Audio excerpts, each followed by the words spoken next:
Gemini, hi, welcome to Mr. Queen PH at ito ang inyong weekly reading for April 22 to 28, 2024. This is a general reading, just take what resonates. Watch your Sun, Moon, Rising, Venus for other messages. And thank you sa lahat ng mga sumusuporta dito sa ating channel. Just a reminder, gamitin nyo lang mga reading na to bilang gabay. Pa-follow, like na rin ang ating Facebook at TikTok. Lahat po yan Mr. Queen PH. Like, share, subscribe, turn on post notifications para lagi kayong updated sa ating mga readings. And if you're interested in private reading, meron tayong link sa description at sa pinned comment. Paki-check nyo na lang. Okay, Gemini, let's see what's coming to you this week for Gemini. Heal. Okay, healing from your past. Maaring iba healing physically. Kung kayo ay nagkasakit lately, you are healing from that. Also, Pisces energy. Pisces energy is someone who's very connected sa kanyang instinct, sa kanyang intuition. So, maaring mas magiging sensitive kayo sa paligid nyo. Maaring yung intuition nyo sobrang on point na alam nyo agad kung ano yung intention ng isang tao sa inyo. Okay, and then you also have dignified, which is strength. So, ito yung pagiging comfortable sa isang situation na meron ka. Kasi nandoon yung lakas mo. Ayun, kumbaga yun yung expertise mo, area of expertise.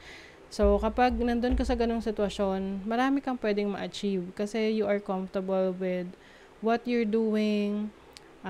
Yan yung linya mo, yan yung skill mo. So, let's see what else pa. Some of you, mas magiging creative din. Because the Pisces energy is about creativity, using your imagination. So, maaring marami kang mga creative ideas ngayon that will help you improve your life. Let's see your overall energy. You have the Seven of Cups and the Queen of Cups. Yes, a lot of opportunities pero hindi lahat yan is makakabuti sa'yo or something na ma-enjoy mo. So, kung pinipresentahan ka ngayon ng maraming opportunities, you have to tap into your instinct, to your intuition para makapili ka ng best para sa'yo. Kasi, di ba, kapag mas maraming choices, okay sana yun, marami kang pagpipilian. Kaya lang minsan parang nag-overanalyze na tayo. Yung tinatawag na paralysis of the analysis. Sa sobrang mong kaka-analyze kung ano yung best, lalo ka natatagalan sa pagpili. So, nade-delay yung actions mo. But for you, you will focus on what you really love. Ano yung bagay na saan ka magaling kasi doon ka mas mag-excel.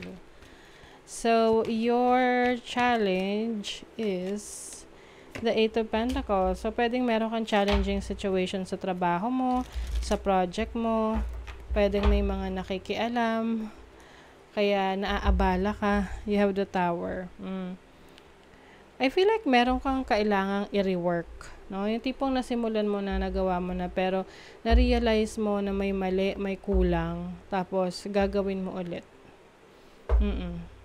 So, medyo stressful yon of course. Pero at least, naagapan mo kung ano pa yun dapat na mas naisaayos mo doon sa ginagawa mo.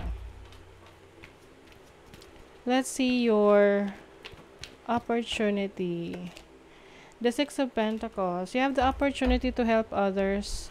Ibig sabihin yan, kung kaya mo tumulong sa iba, you are blessed. No? At every time na tumutulong ka sa iba, mas lalo kang nabe-blessed. And some of you, maari ring merong magbibigay ng regalo. Oo. Para siyang, yung regalo na yon is galing sa isang tao na tinulungan mo before. Dahil ina-appreciate niya. Parang giving back. Ayan. So, meron kang natulungan in any way or form. Tapos, ngayon, this person is giving you something back. Parang appreciation of your help, your assistance. And some of you have the opportunity na mabalance nyo na yung inyong finances. Oo.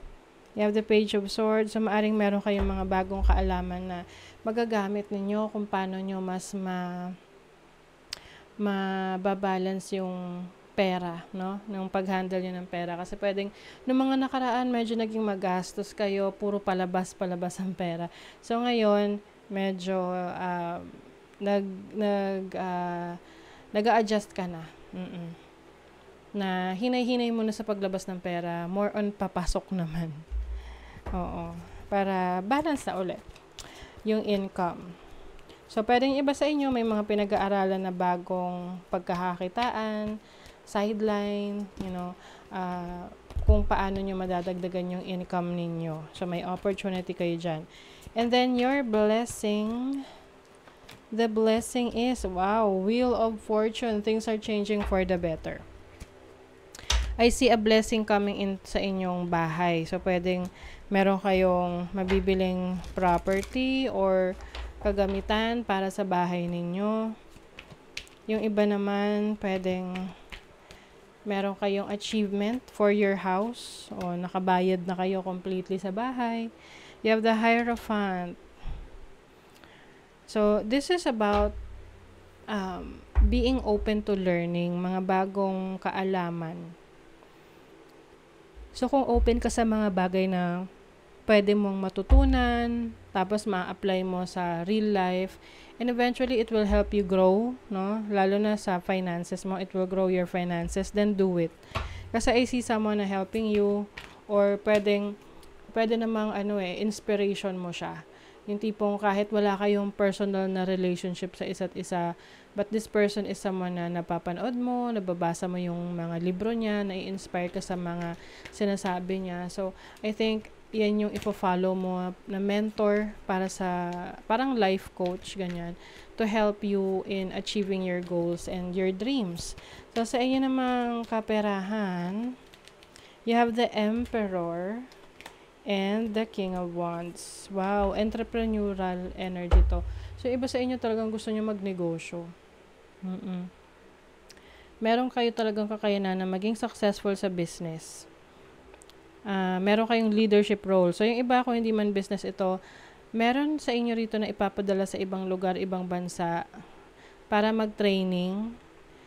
Tapos, pagbalik nyo, meron na kayong kaalaman na ganyan, no, na kailangan para sa company ninyo, at magagamit mo na yan as a tool, no, para magawa ng mas maayos yung trabaho mo, and potential din yan para sa promotion.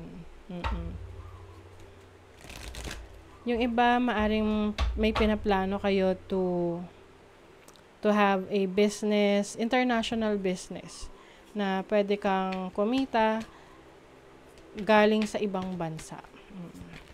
Let's see your love life. You have the Knight of Pentacles and the Knight of Swords.